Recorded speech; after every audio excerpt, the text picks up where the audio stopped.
Oi, gente, tudo bem com vocês? Esse é mais um vídeo da nossa série de vídeos que a gente está fazendo sobre esse livro, 8 Maneiras de Manter o Diabo Debaixo de Seus Pés, da autora Joyce Meyer.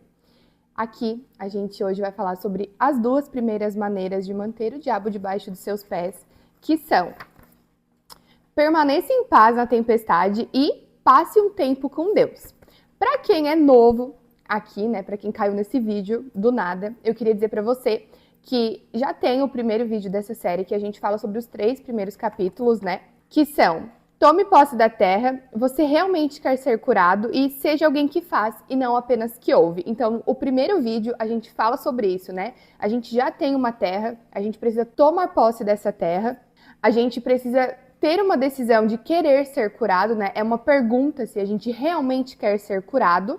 E por último, a gente colocar em prática tudo aquilo que a gente ouve, seja em pregações, tudo aquilo que a gente lê, tudo aquilo que a gente é edificado, né? Que a gente coloque a palavra de Deus em prática. Então eu te convido a pegar o seu cafezinho, eu tô aqui, ó, tá bem quentinho. E fazer desse momento, né, esse momento que você tá assistindo esse vídeo, em algo intencional. Pega aí o seu caderninho para você anotar as coisas importantes desse vídeo. Pega a sua Bíblia para você ver, né, ler os versículos, grifar os versículos que eu vou citar aqui. E, enfim, trazer isso algo bem intencional mesmo, porque eu tenho certeza que esse vídeo vai edificar a sua vida. Então, agora a gente entra na parte 2 aqui do livro, né, que são as 8 maneiras de manter o diabo debaixo de seus pés. E a gente vai falar sobre a primeira maneira e a segunda maneira. Então, bora lá! Capítulo 4. Permaneça em paz na tempestade. Em Efésios 6, 14 e 15 diz: assim, mantenham sua posição, colocando o cinto da verdade e a couraça da justiça. Como calçados, usem a paz das boas novas, para que estejam inteiramente preparados. E aqui a gente vai focar sobre os nossos calçados. Usem a paz das boas novas. A gente vai usar a paz nos nossos pés.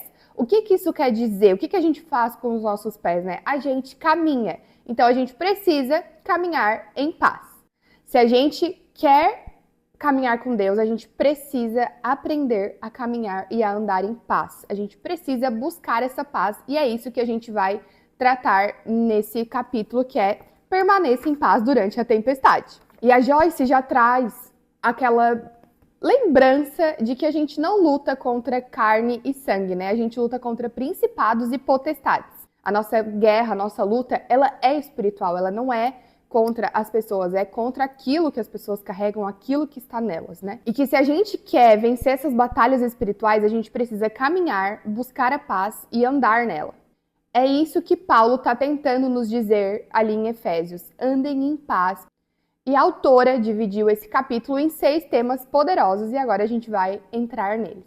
Tema 1, busque a paz. A paz, ela não é algo que vai cair nas nossas vidas e a gente vai pensar assim: nossa, agora estamos andando em paz. Não, a gente precisa buscar ela. E que se a gente deseja ter a paz, a gente precisa fazer várias mudanças nas nossas vidas e a gente vai olhar aqui isso nos próximos temas que a autora trouxe. A paz, ela é o resultado de decisões que a gente toma, de limites que a gente impõe, os limites saudáveis, né? E as nossas escolhas conscientes. A autora traz uma dica, um conselho muito importante: não ultrapasse os seus limites. E que talvez seja a hora de cortar da nossa vida aquilo que não dá fruto. E talvez seja a hora de parar de querer dar conta de tudo. A gente não precisa querer resolver tudo, resolver a vida das pessoas, resolver aquilo que elas não conseguem. A gente precisa resolver apenas a nossa vida. Isso traz aquele gancho de que a gente não deve assumir mais compromisso do que a gente consegue dar conta, né? Às vezes é difícil a gente dar conta dos nossos próprios compromissos, imagina o compromisso das pessoas que estão ao nosso redor, né? Eu sei que às vezes é na melhor das intenções de a gente querer ajudar, mas existem muitas coisas que a gente precisa deixar as pessoas resolverem. E a gente já falou disso lá no último vídeo também, né? Vocês vão ter, quem assistiu o primeiro e quem vai assistir esse agora, vai perceber que muitas coisas vão se complementando, que ela traz uma introdução para que talvez tudo aquilo que a gente leia não se torne tão difícil de a gente ler, né? E que a gente continue a leitura de uma forma saudável. Então, Deus quer nos ver em paz, mas a gente precisa cooperar com Ele. Com essas coisinhas aqui de não assumir mais compromissos que a gente consegue dar conta, de resolver a nossa vida primeiro e não a dos outros, enfim, para a gente caminhar em paz. Tema 2, adapte-se aos outros. Para mim, esse tema ele é muito legal, porque às vezes a gente acha que as pessoas precisam se adaptar ao nosso jeitinho delicado de ser, ao nosso jeitinho de falar, mas não, a gente precisa se adaptar às pessoas. A gente precisa deixar de querer ter razão e muitas vezes a gente precisa em uma discussão, às vezes retroceder e se calar, né, para que a gente não ofenda essas pessoas, para que a gente continue tendo paz nos nossos relacionamentos. Porque a Bíblia diz que a gente precisa ser pacificador. E o que é ser pacificador? É fazer de tudo para que a paz reine. Ser pacificador exige humildade, exige sabedoria e exige domínio próprio. Então, a gente tem que fazer de tudo para ter a paz nas nossas vidas. E se for preciso a gente se calar durante alguma discussão, faça isso. Não deixe que a sua razão passe por cima da paz que Deus quer derramar por você. Tema 3, permaneça constante e em paz. Satanás tenta tirar nossa paz porque ele sabe que quando a gente perde a paz, a gente também perde a nossa força. E que quando a gente está sendo atacado, a gente precisa permanecer constante e destemido, ao invés de furioso e com raiva, irritado. Porque Satanás, ele quer roubar a nossa alegria. E o contrário da alegria é o ódio e fúria, né? E quando a gente está sentindo esses sentimentos ruins, a gente se torna fraco. Então a gente precisa permanecer firme em Deus e confiar que Ele vai cuidar de todas as situações. Tema 4. Deixe Deus cuidar das suas situações. Na Bíblia, Jesus repreende os discípulos porque eles não permaneceram em paz durante a tempestade, enquanto Jesus estava dormindo. Jesus estava dormindo plenamente porque ele confiava no Deus dele, no Pai dele. E a gente tem que ter essa consciência de que a mesma presença que estava no barco cuidando da tempestade também está com nós hoje. Deus está com nós hoje. O mesmo Deus que estava naquele barco está comigo e com você nesse momento. E que quem tem paz através de Jesus tem paz durante as tempestades. E o mais difícil, né? A gente não precisa saber quando, como e onde Deus vai fazer, né? A gente precisa apenas confiar nele. Que é muito difícil, né? Às vezes a gente quer fazer com as nossas próprias mãos, às vezes a gente quer ter ideia da situação, de quando vai acontecer. Ai, Deus, quando que eu vou receber o meu milagre? Mas isso é o contrário de permanecer em paz, né? É o contrário de confiar, né? Querer saber as coisas é o contrário de saber que Deus vai cuidar da sua situação. E a autora, ela fala que a gente nunca terá vantagem sobre o diabo se a gente não aprender a permanecer em paz. E vem aquela nossa pergunta, né? Se Jesus está no barco com a gente, por que a gente tem que se desesperar, gente? A nossa paz não depende das circunstâncias, depende de quem está com a gente. Tema 5. Mantenha a sua paz e permaneça no descanso. Gente, eu adorei esse tema, porque também traz um versículo que está lá em Efésios. E eu vou ler para vocês. Efésios 2, do 4 ao 6. Mas Deus é tão rico em misericórdia e nos amou tanto que, embora estivéssemos mortos por causa de nossos pecados, Ele nos deu vida juntamente com Cristo. É pela graça que vocês são salvos, pois Ele nos ressuscitou com Cristo e nos fez sentar com Ele nos domínios celestiais, porque agora estamos em Cristo Jesus. Sentar, vamos decorar esse estamos sentados com Cristo Jesus. Às vezes a gente tem a sensação de que Deus não luta por nós. É como se Ele não se levantasse contra o inimigo e não lutasse as nossas guerras. Mas isso acontece porque a gente não está se mantendo no descanso e nem permanecendo em paz durante essa tempestade. Porque Deus quer lutar as nossas guerras da maneira dele, não da nossa. E da nossa geralmente gira em torno dos nossos sentimentos ruins, né? A angústia, a ansiedade, ficar preocupado, racionalizar tudo. E aqui em Efésios diz que a gente está sentado. E quem está sentado está o quê? Está descansando. Ou seja, nós estamos descansando em Cristo Jesus. Nós devemos estar descansando. Isso está no presente, né? Estamos descansando em Cristo Jesus. Nos fez sentar com Ele. Isso é agora, não é sentou e não é sentará. É nós estamos sentados, não está no passado e nem no futuro. E descansar em Deus é ter expectativa somente nele. É passar tempo na presença dele, é passar tempo com a sua palavra. Enquanto a gente espera em Deus, a gente não fica ansioso, a gente não fica preocupado, a gente não fica angustiado, a gente apenas descansa. A gente tem certeza de que ele está cuidando da situação. Porque a paz de Deus vem sobre aqueles que sentam e descansam, e não sobre aqueles que trabalham e tentam resolver tudo com as próprias mãos. E aí já puxamos para o tema 6, é que Deus trabalha enquanto você descansa. A paz, além de ser uma promessa, ela é um lugar que a gente precisa decidir entrar. É uma decisão que a gente toma, né? Eu agora estou em paz. Eu decido ter paz. Eu quero ter paz na minha vida. Nós precisamos decidir entrar nesse descanso, porque enquanto a gente descansa, Deus trabalha. Mas enquanto a gente tenta agir no lugar de Deus e agir com as nossas próprias mãos, Ele espera até que, infelizmente, a gente se canse. A gente não precisa e não deve cair na armadilha de querer resolver tudo. Porque a paz, ela é uma promessa e ela já é nossa. A gente só precisa decidir andar e entrar nessa paz. Então esse capítulo ele traz pra gente de que a paz ela é uma arma espiritual. A paz ela não vem quando tudo está calmo, né? Ela vem literalmente no meio do caos, porque é no meio do caos que a gente se torna dependente de Deus. Não é quando você está tomando seu cafezinho que você decide ter paz. É quando tudo está caindo ao seu redor que você decide ter paz. E que a gente vence o inimigo quando a gente escolhe ter paz e decide descansar em Deus. A gente para de agir pela carne e a gente para de se desesperar, né? Quando a gente vai para Deus e deixa assim, ó, Deus, eu tô em paz. Eu sei que tu tá trabalhando. E isso não significa fingir que está tudo bem. Você pode compartilhar a sua angústia para Deus, mas você tem que falar, Deus, eu tô aqui angustiada, mas eu sei que tu estás no barco e eu sei que tu estás no controle. Então, não é fingir que tá tudo bem. Deus conhece seu coração, Deus esquadrinha seu coração todo. Olhe para Deus. Deus, além de todas as minhas angústias e minhas ansiedades, eu decido andar em paz, eu decido estar em paz. Porque se tu estás no barco, eu posso descansar. E aqui a gente vai para o capítulo 5 agora, que é Passe um Tempo com Deus. Eu gostei muito desse capítulo, gente. E eu tenho algumas coisas a mais para acrescentar do que a autora escreveu, porque Deus ministrou comigo já depois desse momento de eu ter escrito sobre o roteiro do vídeo aqui, né? Então, a segunda maneira de manter o diabo debaixo dos nossos pés é passar um tempo com Deus. A autora, ela já traz a resposta para aquelas pessoas que falam, ai, mas eu não tenho tanto tempo quanto aquela pastora tem, eu não tenho tanto tempo quanto aquela líder tem. E a autora, ela fala que todo mundo tem as mesmas 24 horas, né? E que a gente deve priorizar passar o tempo com Deus. E que talvez, se você não esteja passando tanto tempo quanto você acha que deveria, ou tanto tempo quanto você gostaria de passar com Deus, é porque você não está priorizando isso. Pessoas que querem muito algo pagam o preço para obter aquilo. E esse capítulo ele é dividido em 8 temas e nós vamos lá para o primeiro. O primeiro tema é protegido na sua presença. Basicamente quanto mais tempo a gente passa na presença, mais protegido por Deus a gente fica. Porque passar tempo na presença de Deus e passar tempo com a sua palavra é passar um tempo no nosso lugar secreto.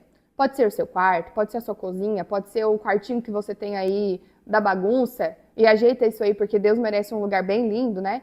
Pode ser na sua sala de TV, enfim, você sabe onde é o seu lugar secreto com Deus. E esse lugar é um lugar de paz e de segurança. É o momento que é quando a gente se entrega para Ele e a gente confia nele. É nesse lugar que nós somos protegidos, fortalecidos, direcionados. É nesse lugar que a presença se torna a fonte do nosso socorro.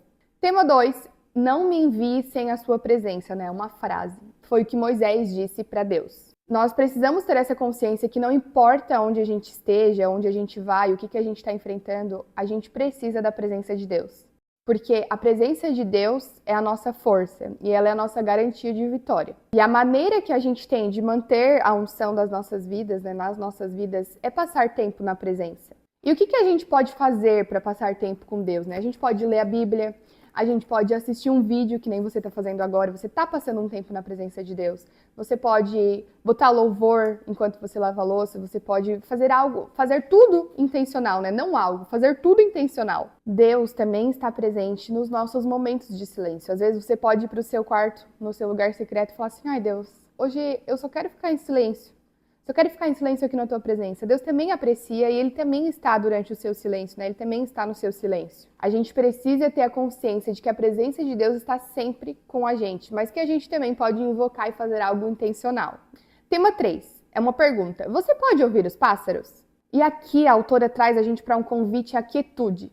Às vezes a nossa vida está tão barulhenta, a nossa cabeça está tão a mil, que a gente não consegue mais ouvir os pássaros lá fora. Claro, né? Cada um dentro do seu limite de realidade. A gente nunca tem tempo suficiente, a gente nunca desfruta o suficiente, a gente nunca fica num ambiente por muito tempo sem um barulho externo, sabe? Sempre tem algo de externo, de barulho, que tá ali tirando o nosso foco, tirando o nosso momento de quietude e de plenitude. E às vezes, pra gente experimentar a graça de Deus, né? A presença de Deus, a gente pode tentar fazer o nosso ambiente um ambiente mais tranquilo, um ambiente mais silencioso, também dentro cada um do seu limite e da sua realidade, né? Mas assim, se às vezes você mora em uma cidade muito barulhenta, perto de alguma avenida, você pode às vezes trazer aquela musiquinha de ambiente, musiquinha calma de fundo, que você vai trazer, você vai provocar um ambiente tranquilo, um ambiente de quietude, e é isso que a autora traz. A gente tem que provocar esses ambientes. Porque talvez Deus esteja falando, mas às vezes a gente fica se focando tanto nos barulhos de fora, né, os barulhos externos, que a gente não consegue ver, que a gente não consegue perceber o que Deus está falando, a gente não consegue ouvir com clareza que é Deus falando com a gente. Tema 4, encha-se novamente. Gente, eu amei esse tema porque é algo que passa tão batido no nosso dia a dia, é tão comum a gente deixar de ficar na presença para se encher novamente, porque às vezes a gente tá com os nossos sentimentos aflorados, né? A vida, ela esvazia a gente, mas quem nos enche novamente, quem nos recarrega é Deus. A gente não deve esperar chegar no nosso limite, ultrapassar o nosso limite para ir buscar Deus. Quando a gente sente que algo talvez já esteja roubando a nossa alegria, ou que alguma situação vá roubar a nossa alegria, a gente já tem que correr para Deus. A gente já tem que falar, Deus, acabou de acontecer isso aqui no meu trabalho, Deus, mas não deixa isso me afetar, não deixa que o inimigo leve a minha alegria. Me ajuda agora a controlar os meus sentimentos, né? Tem que ser uma oração sincera, talvez no seu trabalho, no banheiro, no carro, ou em qualquer momento, né? Aconteceu às vezes algo, você não consegue sair de uma mesa, faça uma oração mentalmente, Deus. Eu sei que isso talvez vai ferir o meu coração, mas blinda ele agora, me ajuda a guardar o meu coração. Porque Jesus passava um tempo a sós com Deus, ele se retirava e ele ia se encher novamente. Ele ia para o seu Pai porque ele sabia o valor que era estar na presença de Deus. Não deixe tudo ficar uma bola de neve, né? Os seus sentimentos ficarem uma bola de neve que você já está sem força até para chegar no lugar secreto. Quando você achar que você já está ficando sem bateria ou que você já deu tudo de si, vá passar um tempo no seu lugar com seu pai, vá passar um tempo com Deus, fala, Deus, hoje eu só estou aqui para me encher novamente da tua alegria, dos seus frutos do Espírito, né? Porque a tua alegria é a minha força. E fique lá até que ele te encha novamente. Tema 5, corra para o trono. É aqui que hoje eu fui ministrada novamente com esse tema, lendo o meu devocional, né? A minha leitura de Provérbios. Eu tô lendo Provérbios novamente, eu tô em Provérbios 11. E eu tava lendo esse Provérbios, e aí, aqui na minha Bíblia, na minha outra Bíblia, tem alguns estudos. E a autora, ela traz muito que, às vezes, é melhor a gente não receber nenhum conselho do que receber um mau conselho. Ela escreve bem assim, ó, saiba que um mau conselho é pior do que nenhum. Por quê? Porque quando algo nos ferir, algo nos frustrar, algo tirar a gente do eixo, a gente tem que correr para Deus, a gente não tem que correr para as pessoas, a gente não tem que correr para as redes sociais para desabafar. A gente tem que correr para Deus e falar, Deus, eu tô triste por causa disso, Deus, eu tô angustiado por causa disso. Quando a gente souber que alguém tá falando mal da gente, a gente tem que falar para Deus, poxa, né, Deus? Enfim, compartilhar com Deus o mais íntimo do seu coração. Se você está frustrado, fale para Deus. Porque às vezes a gente vai correr para as pessoas e algumas pessoas vão nos dar razão, vão passar a mão na nossa cabeça. E a gente tem que saber que as pessoas que estão do nosso lado, dos nossos amigos verdadeiros, eles vão falar pra gente às vezes aquilo que a gente não quer ouvir. É no trono que a gente encontra cura, sabedoria e direção. Porque lá em Salmos 1:1 fala bem assim, ó. Bem-aventurado o homem que não anda no conselho dos ímpios, nem se detém no caminho dos pecadores, nem se assenta na roda dos escarnecedores. Então, antes de você procurar um conselho de alguém, procure o conselho de Deus. Ah, mas agora Deus, eu não consegui escutar a voz de Deus, eu não consegui entender o que Deus está querendo ministrar comigo. Aí você pode recorrer para alguém que você sabe que é uma pessoa sábia, que é uma pessoa que conhece a palavra, que é uma pessoa que não vai te falar aquilo que você quer ouvir, mas que vai te falar aquilo que você precisa ouvir. Tema 6. Honre a Deus colocando-o em primeiro lugar. A gente precisa entregar a Deus a nossa primeira e a nossa boa parte. Do quê? Do nosso tempo, das nossas receitas, da nossa atenção. Porque lá em Mateus está dizendo, né? Buscai primeiro o reino de Deus e as demais coisas vos serão acrescentadas. Então, quem coloca Deus em primeiro lugar na sua vida, experimenta a ordem em todo o resto. Porque as demais coisas vos serão acrescentadas porque Deus está agindo nas demais coisas que você tem. Tema 7. Alegria é força. Na presença de Deus, a plenitude e alegria. E a alegria do Senhor é a nossa força e o diabo sabe disso. É por isso que ele quer roubar a nossa alegria, para nos deixarmos fracos. E a gente recupera a nossa alegria onde? No nosso lugar secreto, diante de Deus, no altar. Quando você não souber para onde foi a sua alegria, vá para a presença que Deus vai te encher de novo. Tema 8, habite no lugar secreto. É o nosso Salmos 91, aquele que habita no esconderijo do Altíssimo, a sombra do Onipotente, né. Não é visitar, é habitar. Aquele que habita, não é aquele que visita o esconderijo do Altíssimo, o nosso lugar secreto. Quanto mais tempo a gente passa na presença, mais parecidos com Jesus a gente se torna. E existem duas frases da autora que eu gostei muito nessa parte, eu vou ler para vocês. O lugar secreto é um esconderijo, um lugar de proteção, um lugar com uma cobertura sobre ele para que estejamos seguros de todos os inimigos. E a segunda frase é: após ter estado na companhia de Jesus, há uma coisa em você que o torna diferente das pessoas comuns. Passar tempo no lugar secreto da sua presença faz com que você deixe de ser quem você é para você se tornar aquilo que Ele quer que você seja. Ou para se tornar o que Ele pode fazer você ser. Você se tornar aquilo que Ele quer, né? Então, esse capítulo, né, com a nossa segunda maneira, é muito poderoso. O capítulo nos lembra que a presença de Deus nos renova, nos fortalece e nos protege. E passar tempo com Deus não deve ser uma obrigação. A gente deve entender e colocar na nossa cabeça que é ali a nossa fonte de vida. A presença de Deus, ela nos transforma, nos enche de alegria, nos lembra quem somos e nos prepara para os nossos dias. Quando tudo estiver pesado, corra para Deus, para depois, se ainda você não tiver escutado Deus, você se aconselhar com alguém. E quando a gente habita no lugar secreto, o diabo perde acesso à nossa mente e ao nosso coração. Então, aqui nós temos duas maneiras de manter o diabo debaixo de seus pés, né? 2 das 8, que é permaneça em paz na tempestade e passe um tempo com Deus. E que a gente entenda, né? Que a gente não vai vencer as coisas ou o diabo na força dos nossos braços. A gente vai vencer na força da presença. Se esse conteúdo falou com você, deixa aqui nos comentários para mim, né? Fale se você passa por isso, se você já passou por isso, se você tá gostando dessa série de vídeos, né? Eu tô gostando muito de gravar, tô sendo muito edificada ao reler tudo aquilo que eu escrevi, tudo aquilo que eu grifei. Deus tá falando novamente comigo, às vezes algumas coisinhas que eu deixei passar batido, né? Tá sendo muito edificante. Se você quiser se inscrever aqui no canal, né? Para ter acesso aos próximos vídeos, para não perder as notificações, né? Você será muito bem-vindo aqui. E a gente se vê no próximo episódio deste livro aqui, né, no próximo vídeo sobre este livro, que serão as próximas maneiras de manter o diabo debaixo de seus pés. E até lá, permaneça em Deus e experimente passar um tempo no seu lugar secreto. Beijos e até o próximo vídeo.